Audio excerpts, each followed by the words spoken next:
Hey guys, this is Cal from the Irrigation and Lighting Doctor. Thanks for tuning in to the Lawn and Garden Hacks podcast, where today I'm going to spend some time answering the most frequently asked questions about low voltage landscape lighting. So be sure to follow us on social media at Lighting Doc or visit us at lightingdoctor.ca. Thanks for listening and hope you enjoy. Welcome to Lawn and Garden Hacks, presented by the Irrigation and Lighting Doctor, where we share all the best time and money-saving tips, tools, and ideas for all you do-it-yourself weekend warriors who want to have the best-looking home and gardens on the block and be the envy of all your neighbors. Be sure to follow the Lighting Doctor on Facebook and YouTube for more amazing lawn and garden hacks, and leave your comments and questions. We love your feedback.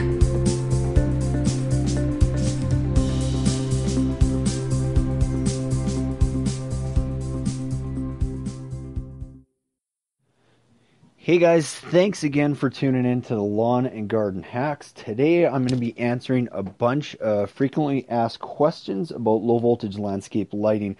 But I do want you to continue to send in your comments and your questions. We're starting off this podcast talking a lot about low voltage lighting because I want to answer a whole bunch of questions I've gotten from everybody over the last 12 months since we've really been putting our how-to videos out on YouTube.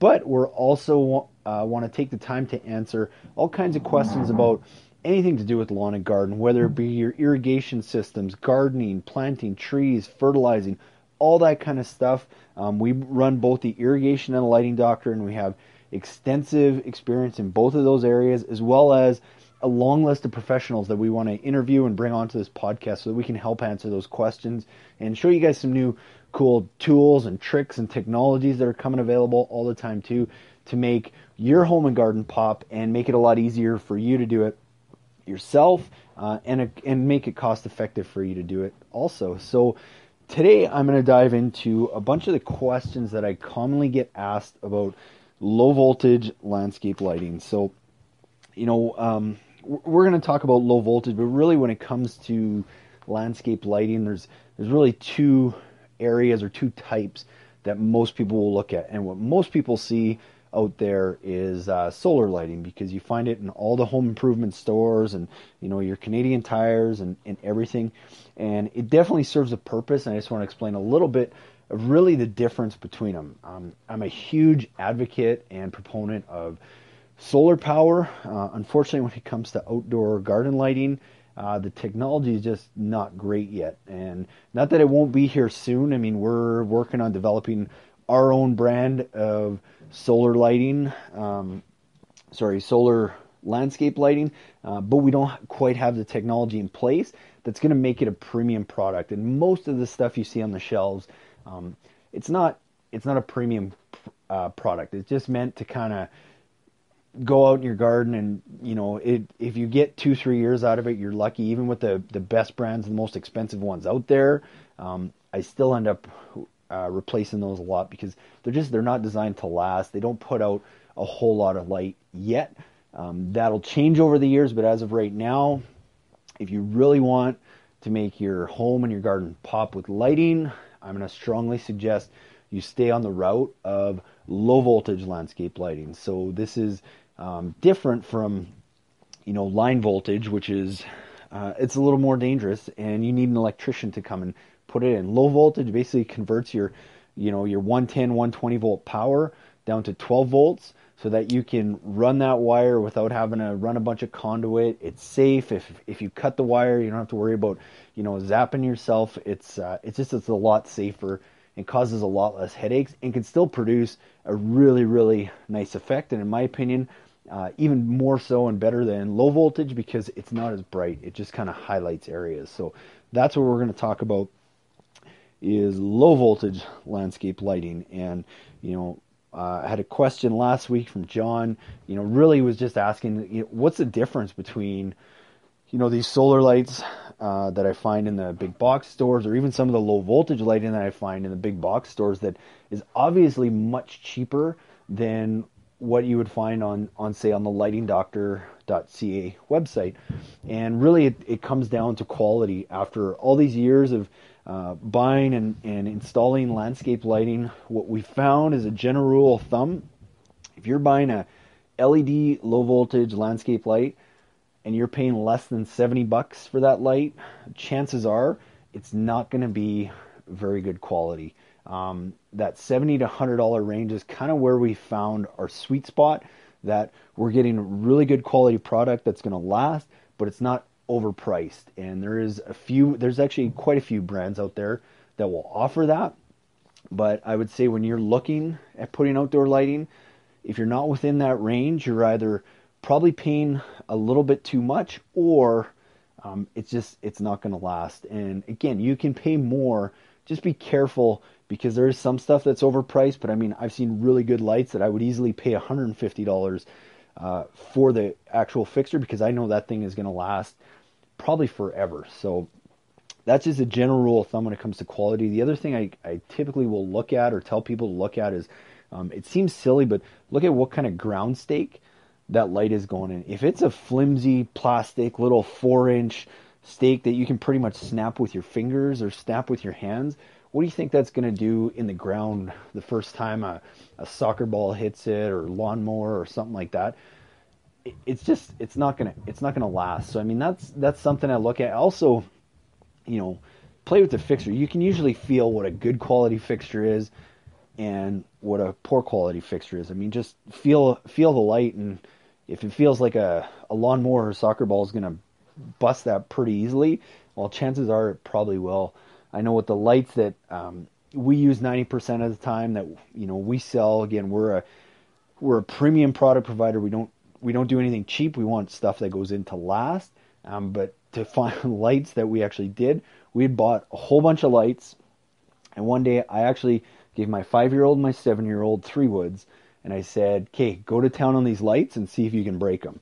And pretty much all but 2 of them from one brand that we found is the ones they couldn't break. They tried and tried until they got frustrated and they couldn't break those lights. And that's how I knew I had a light that we could use, that I can stand behind, that I can run into with a lawnmower. My kids can play around, and that thing's not going to break. And there's many brands out there. The brand that we had looked at was from FX Luminaire. There's some other great brands out there like Kichler and Vista and others that produce good quality lights too. But we just found bang for your buck. The FX Luminaire path lights and bullet lights were the ones to go to, and those are the ones that we offer.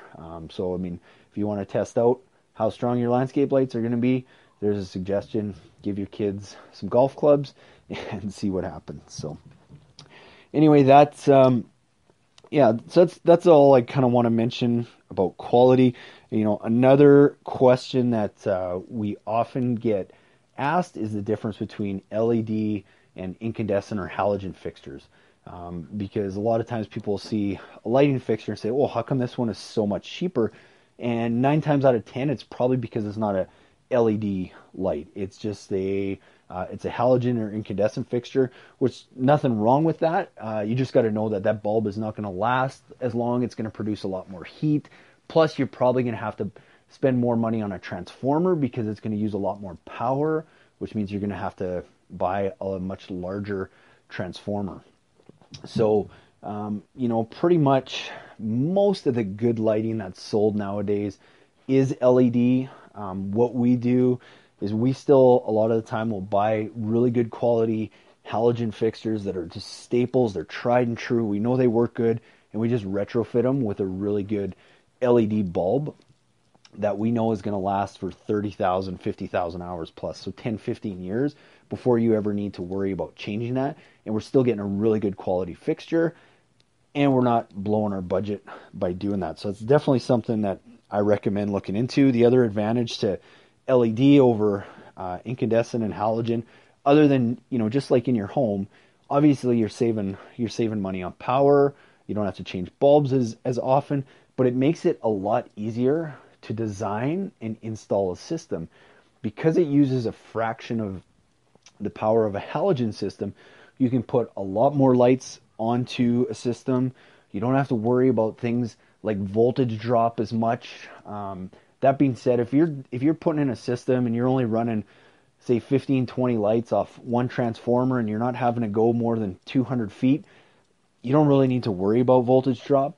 If you start getting into bigger systems where you're, 30, 40 lights, 50 lights and big lights and having to run wire, 500 feet out there, then obviously you got to consider things like voltage drop. But for the average do-it-yourselfer, the average homeowner, that has a nice home and they want to light up some gardens, if you stick with an LED system, I'm pretty confident that you're not going to run into any voltage drop issues, especially if you go ahead and just spend that little extra money up front to make sure that you're buying a quality product and not something cheap. A cheaper product, you're going to have more issues. It's not going to run as efficiently, and you're going to start to see some of those voltage drop issues. I see that all the time with people who've bought stuff just online because it was cheap. They spent, $20 for every light, thought they were getting a deal, and the last lights on the line, they don't even light up anymore because there's no more power getting to them because the system is just draining it. So good quality LED lights, I'd say that's the only way to go. There just doesn't make any sense to choose anything differently anymore. So with that being said, another question I get is about the color, right? LED, a lot of people ask, well, is that white light that you're used to seeing from LED? And it used to be, the nice thing is that the technology's gotten better, and now most of the LED lighting out there, especially for landscape lights, does come in that warm white color, right? Or that warm yellow color that you're used to seeing from like a halogen or an incandescent light. And how you can tell that is the color of a bulb or the color of a light is measured out, or it's talked about in Kelvin temperature. So usually you'll see on the box, it'll say something like 2700 K or 3000 K or 4000 K. That's the Kelvin temperature. That's the color of the bulb. If you're looking for that yellow or warm yellow kind of color, you're looking at between 2700 and 3000 K is going to be that warm yellow color. The LED color is more 4000, 4500 K. That's how you know it's going to be that white LED light. So easy way to tell what kind of color bulb that you're getting. Another thing along those lines, another great advantage with LED and the technology as it's getting better is now you have the option to do all kinds of crazy things with outdoor lighting and color changing options, right? Where you can have your outdoor landscape lights in 30,000 different colors if you want. You can have them, changed on game day for your sports team. Most people, it's for the holidays that they want to do that. And I will say one thing about the color changing systems, they're awesome. They are a lot more complex to operate, to install, to set up.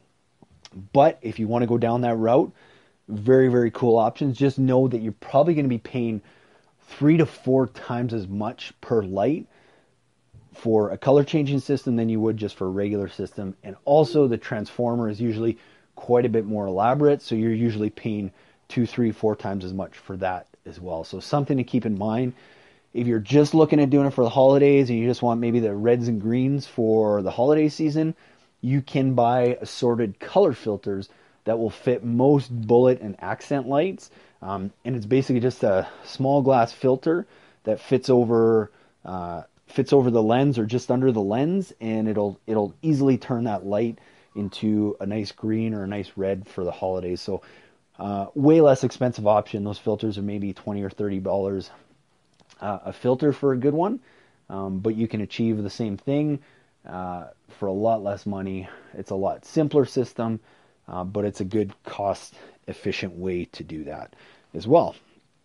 The kind of last thing I want to talk about that I get asked a little bit about is really brightness, is how to determine if the light that you're buying is going to be bright enough to light up whatever feature it is that you're trying to light up. So, for example, somebody they get a new landscape, they plant new trees in their yard, and they've got trees that are maybe 6 to 8 feet high. They go to the home improvement store and they find, an LED low voltage light. It's a small light, and it's like, well, how do I know if there's going to be enough light to actually highlight that tree or not? And the way you can determine that is if you look on the box, brightness is measured in something called lumens. So lumens is it's a measure of how bright that light's going to be. And I would say if you're looking at a uplight or accent light or bullet light, whatever you want to call it, if you're trying to light a tree that's, call it 6 to 12 feet, most of those uplights and accent lights are going to have a lumen rating of approximately 250 to 300 lumens. Will do a good job on that. Anything less than that, if it's a bullet light that's maybe only 120, 150 lumens, you're probably looking at lighting a lot smaller tree, or you're not going to get the same effect. Same thing if you're trying to light a much larger tree than that, well then you probably want to start looking at a higher lumen output, or adding more lights around that tree to light it, because one light's probably not gonna do that. Sometimes you can't always do this in a light. You might actually have to go and change the bulb. That's another reason why a lot of times we like using incandescent fixtures and then just retrofitting it with an LED bulb, is because it gives us the option of being able to choose different brightnesses, colors, beam angles, all kinds of stuff like that. Because I can throw in instead of just a regular 5-watt lamp that you would find in most bullet or accent lights, I can maybe go throw a 9-watt lamp, and the cost of upgrading the bulb from 5 watts to 9 watts is a lot cheaper than going and buying an integrated LED fixture that's 5 watts to 9 watts. The price jump is significantly different if I can just go and change out the bulb, and it gives me a lot more options, because then I can light it up, and if I don't like the way that looks, I can just go change that bulb for a totally different effect. So that's why I like doing that. The not the complaint, but the feedback I get from that is like, oh, but then it's not rated, or the warranty is not as long for for a drop-in or retrofit LED than it is for an integrated bulb. And I get that, but from experience, I'm still finding you're going to get 10 years out of a good drop-in fixture if you're using a good LED bulb. So that's what I do that. But a general rule of thumb is, if you're looking at a bullet or accent light, you want it to probably be around at least 250 lumens. And if you're looking at like a path light, for example, 120 to 170 lumens is pretty standard. The one thing I will say about path lights is what I find determines more the area that path light is going to actually light up is not so much the lumens of the bulb, but the height of that light. So an example, a few weeks ago, I had somebody on our website at lightingdoctor.ca. They were looking at one of our path lighting kits, and they wanted to light up, a bunch of walkways and stuff around their area. And they said, oh, but we found these lights at one of the big box stores. They're a third of the price of what you guys have. How come that's the case? Well, one, the lights that he was looking at on our website were 18 inches tall, which means those are going to put a spread with a 170 lumen bulb about 15 to 20 feet apart. He can separate those path lights.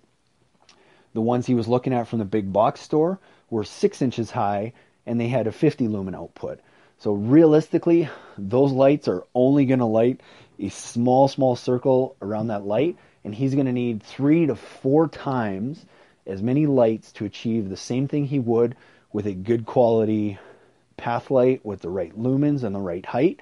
And it's going to look way better because it's not going to look like he's lighting up a runway now. So I find that height affects path lights more so than the lumen output does on bullet lights and uplights and accent lights.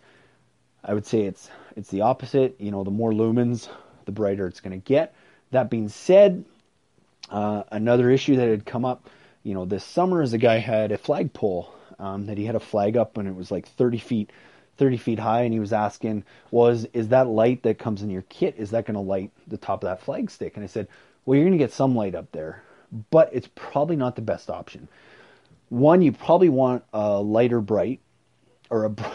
brighter light that's going to get that light a little bit further up. But the other thing you can do is by decreasing the angle of the beam. So say from a 35 degree bullet light, which is pretty standard, we said, well, why don't we narrow that down to a 10 degree bullet light, and now that light is going to travel a lot further up there. So you can do that as well by narrowing the beam spread.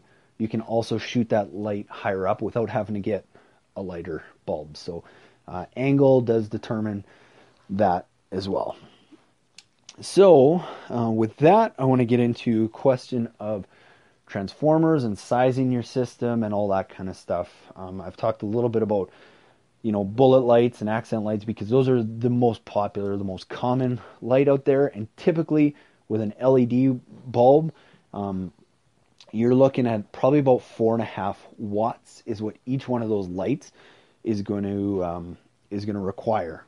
So don't worry too much about watts and voltage. All this, I'll make it really simple, but on average, those are going to be about 4.5 watts. The path light's going to be about 2.5 watts. So the reason I mention that is, and those are with LED. If you're looking at that same light in a halogen fixture, you're probably 20 to 25 watts that it's going to require. So why is that important? Well, when you go and size your transformer. So how you go and do that, and your transformer that's what's going to run your system. It's basically plugs into your 110 volt socket. It converts the power down to 12 volt. That runs your system. You need a transformer to run a low voltage system. And I'll talk a little bit more about transformers in a sec. But to size that, basically the simplest way of doing it, and again, if you're under 20 lights and it's an LED system, we're not going to worry about voltage drop and multiple taps and all that kind of stuff. I'm going to say you add up all the lights on your system. So say you have 10 bullet lights and they each use 4.5 watts. For simple math, we're just going to say 5 watts for each light. Well, 5 watts times 10 lights is 50 watts. A general rule of thumb is you always want to size your transformer at least 20% bigger. The reason for that, I'm not going to get into the ratings and stuff, but most bulbs will actually use a little bit more power, a little bit more wattage than they actually say on it. So if you need 50 watts, you want to try and size your transformer to at least 60 watts or higher, right? The larger the transformer, obviously the more lights you can add on down the road. Now think about that. If you were putting in a halogen system now and you had 10 lights and they're each 20 watts, well now you need a 200 watts plus that 20%. So you're at a 250 watt transformer.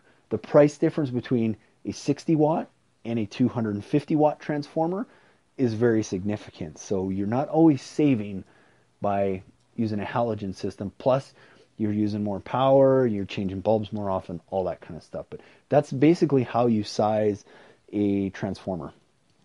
It's actually quite simple.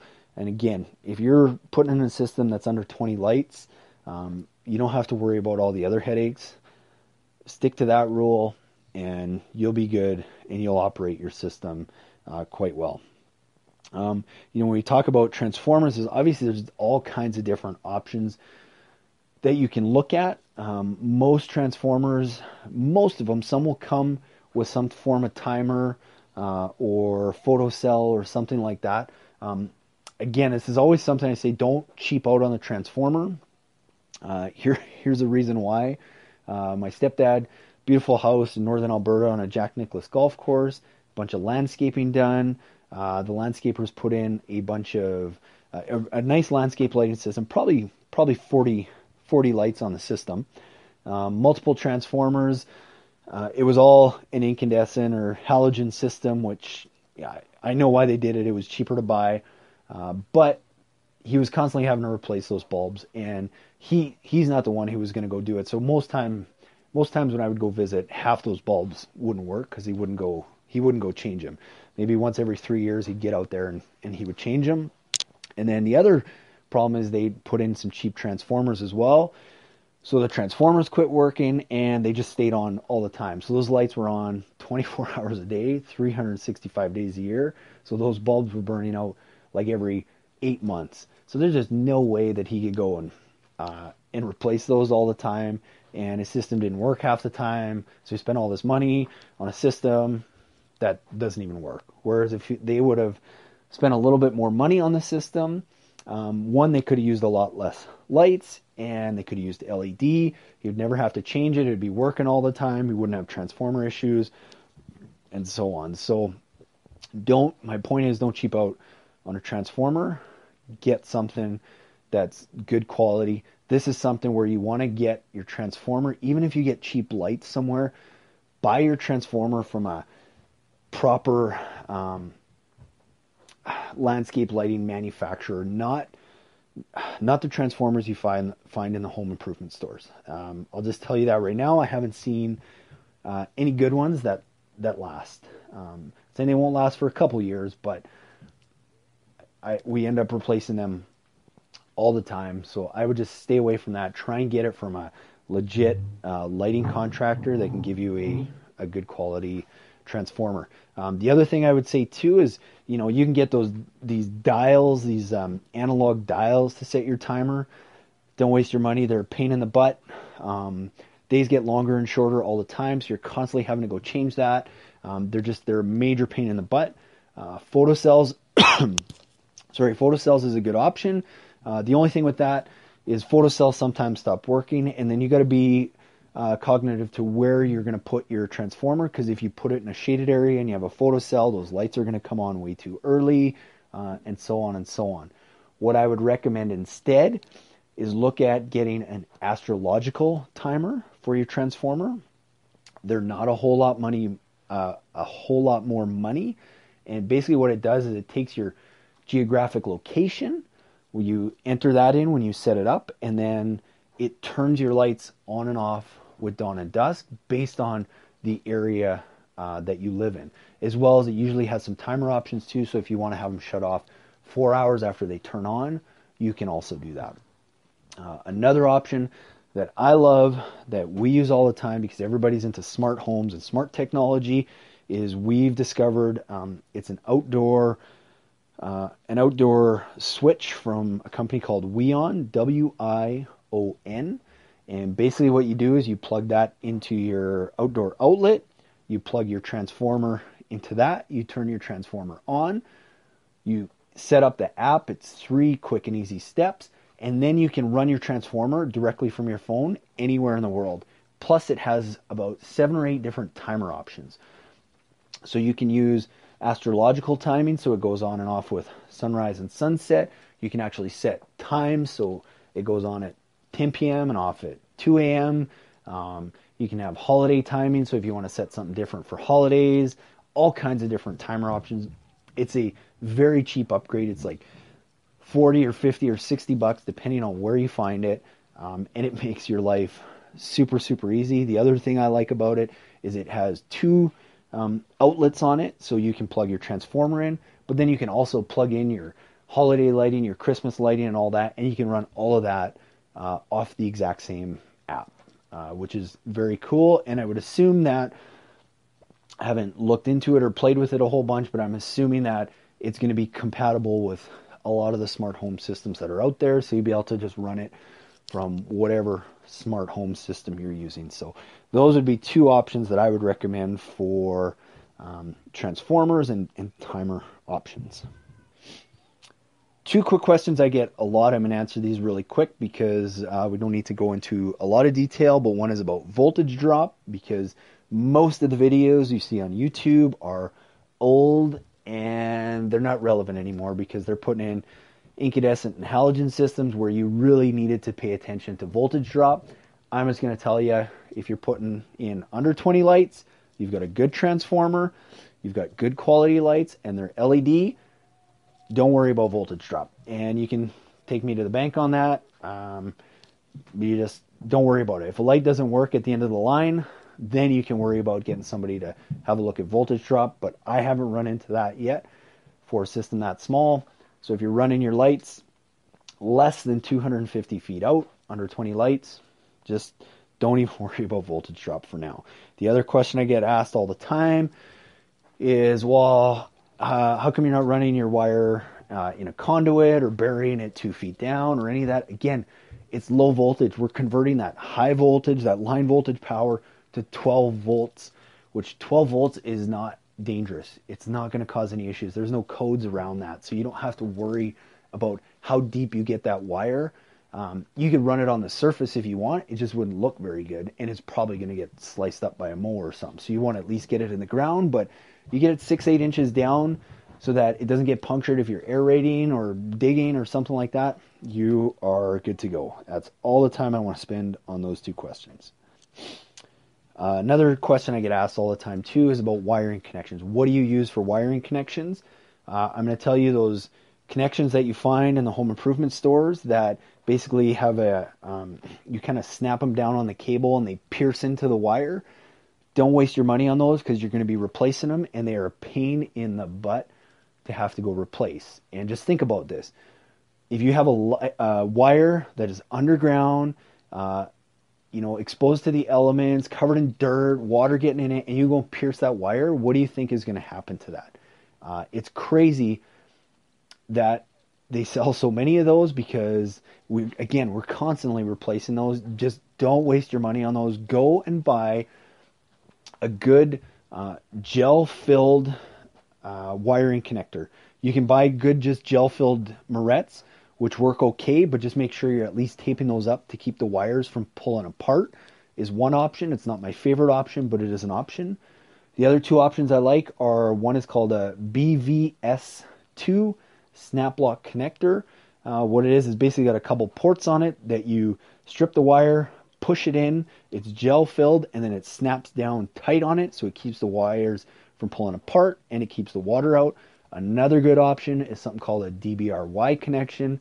It's basically 2 parts. It's got a Moret that holds the wires together and makes the connection, and then that Moret slides into a big gel-filled tube to keep the water out, and then that gel-filled tube snaps tight on the wires so that you cannot pull those wires apart. That's probably your best option. It's a little bit more work. They're a little bit more expensive, but you're not going to have to go and redo those wiring connections down the road. And lastly, I just want to end on this is a little bit about maintenance and kind of some lighting techniques and some things to think about when you're putting in a lighting system. The one thing I would always consider wherever you're putting lights, always think about maintenance. And I see this all the time. And it's not just from homeowners, it's landscape contractors and guys who they shouldn't be putting in lights because they don't have a clue what they're doing, but they'll go and they'll light up a tree with a bullet light or an accent light, but there's just grass around this tree, and they just go and plop this light right in the middle of the grass. And then what do you think happens when a lawnmower starts coming around that has to cut around that bulb, or you have to weed trim around it and all that? These lights get busted time and time and time again. If you have to just know, and then sometimes maybe you can't avoid it, but if you're putting a light just sticking out in the grass, it's going to need some serious attention and some serious maintenance, and you're going to have to look after that. Otherwise, it's going to break on you. So that's definitely one thing to consider. I mean, if you're in flower beds and stuff like that where you don't have to mow grass and that kind of thing, then you're a lot safer. You don't have to worry too much about it. Just when you're doing that in a flower bed or garden, just be aware that plants grow, right? And that if you're not either maintaining those plants, they're going to grow over your lights, or just try and keep them away from plants that are going to grow very aggressively and are going to eventually cover those lights. But regardless, all your lights are probably going to require a little bit of maintenance over time. Just be aware of that as you're putting them in so you can minimize the maintenance as much as possible. I want to give you an example of a house that we had gone to not that long ago. Beautiful house, nice long driveway, and they had a lighting system put in from the previous owners, which I'm assuming that the previous owners put it in, or somebody who didn't really know too much about lighting. And basically, they lined the driveway with about a dozen path lights, 6 on each side. But the driveway, it was just grass on the side of the driveway. So these lights had to constantly be mowed around, which caused problems. They had a maintenance crew that did all the work because it was a bigger acreage, and half these lights were busted from that, and they were basically had a piece of rebar stuck in the ground, and the light was taped back up to it to keep it standing up. As well as in the wintertime, they get lots of snow. The snow had to be plowed. The lights were right off the driveway, so they were getting buried by snow, getting hit by the snowplow. The lights just never stood a chance. So when he called us out to ask what we could do, I said, well, I can replace them with a path light that's going to be a little bit sturdier than what you have. That will help, but you're still going to have to maintain around it and watch out for those things. The other thing that we could do is 10 feet off both sides of the driveway. He had beautiful poplar and aspen forests. And I said, you know, we really don't need to light the driveway because last I heard, all vehicles come with headlights. So you don't need to actually see the driveway. All you're trying to do is highlight the entranceway coming in, right, to make that look good. So instead of lighting the driveway, why don't we light these forests on the side and put lights along them that highlight these trees, and we're going to get a lot of reflection off the foliage that's going to make this driveway really look good. And what we're going to do is instead of putting lights that you're going to have to maintain around, we're going to put lights that actually go in the ground. They go flush to ground level and shoot up from there so that you can just mow right over them and your guys don't have to stop. They don't have to trim around them or anything like that, and they're not going to get wrecked. The only thing is you might just have to remove a little bit of grass off the lens once in a while. It's not a big concern because we're using LED, not halogen. They're not going to be nearly as hot, so it's not going to burn the grass or anything like that. So let's do that. Let's use a wider beam spread so we can get a lot of light on a wide area of those trees and really get some good reflection. So that's what we had suggested instead of, again, just lining the pathway or lining the driveway with path lights that, you know, we're going to end up being broken in a couple years anyway. So just always things to think about. Think of different ways of lighting areas. You don't just have to light a tree from the base. You don't have to just light every pathway. Another kind of lighting style that we use a lot of is a lot of downlighting. So downlighting is basically two things that we do is rather than putting a light at the base of the tree, we try and get the light up in the tree and have it shining down. So it still highlights that tree, but the other thing it does, it's out of the way, so you don't have to worry about maintaining around it, but it also lights a lot of the ground cover in that area so that maybe we can avoid a path light or two, which saves us money. And then it also creates a really cool shadowing effect as that light comes through the branches and stuff. It makes a really cool pattern on the ground. So with one light, you might be paying a little bit more for that one light, but you're creating a cooler effect. You're creating less maintenance, and you're hopefully eliminating, you know, a bunch of extra path lights that are more likely to get busted than something hanging up in a tree. Is there a little bit more work to get it up there? And is there still some maintenance? Yes, but it's one way you can do it. Another way is just with hanging lights. Again, for pathways and stuff, what we like to do a lot of times too is if there's trees around those pathways or driveways, rather than putting a path light on the ground that's bound to get hit, we'll try and put a hanging light above that it's going to light that pathway. Again, creates a cooler, different effect. Nobody can see the light, right? So it looks cool when you're looking for the effect, not the actual fixture. Less maintenance, less chance for it to get busted, all that kind of stuff. So those are just some really cool things. So always think about that too. Don't always just think about, you know, highlighting trees and just shining lights on trees. More times than not, when we get called out to go do a lighting job, one of the first things we'll look at is the entranceway of their house or the front of their house, because a lot of times they'll have like nice stone feature pillars or a nice finish or something on their house, and we always recommend lighting that. And a lot of times people say, well, I don't want my house to be, you know, all lit up and all this kind of stuff. And I always say, okay, well, let me just put the lights here temporarily. We'll just set them up as a demo. You let me know how it looks. If you don't like them, we just take them out.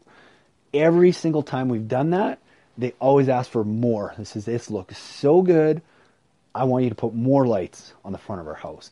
I think that is one of the things that gets missed the most by amateur lighting designers or homeowners, is they put all these path lights and all these lights on trees and in their gardens, and they rarely will light the front of their house or the side or the back or whatever it is, which I think is a huge, huge mistake.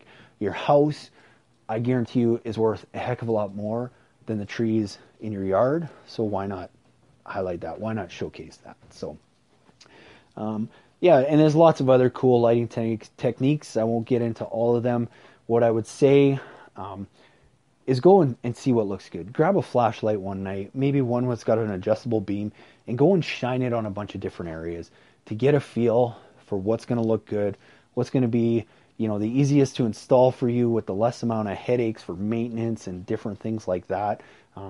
And try and be creative. Lighting is not one of those things where there's hard and steadfast rules that it's got to go here, here, and here.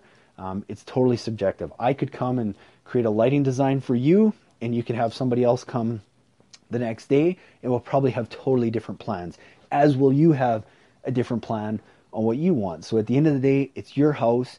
You need to know what you want to light up and consider looking at it from all angles. Where are you trying to make it look good? Right? Or is it just to look good from the street? Well, then go stand on the street and see what you want to light up. Is it so that when you're sitting at your kitchen table, you can look out in your yard and it looks beautiful? Well, go and sit at your kitchen table and consider what are the areas in your yard that you want to light up, or wherever. Maybe you have a nice patio area that you want to entertain people on.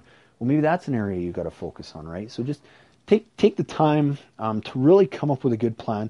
We always tell people, send us your pictures, and we love to give you a free consultation and try and help you come up with some ideas or some things that maybe you hadn't thought of before. Obviously, put your own touches on it, but we do love to help with that to give you a little bit better idea. So, I mean, thanks again, guys, for watching so much. Please send us your comments and your questions. Visit us at lightingdoctor.ca. Send us pictures of your home.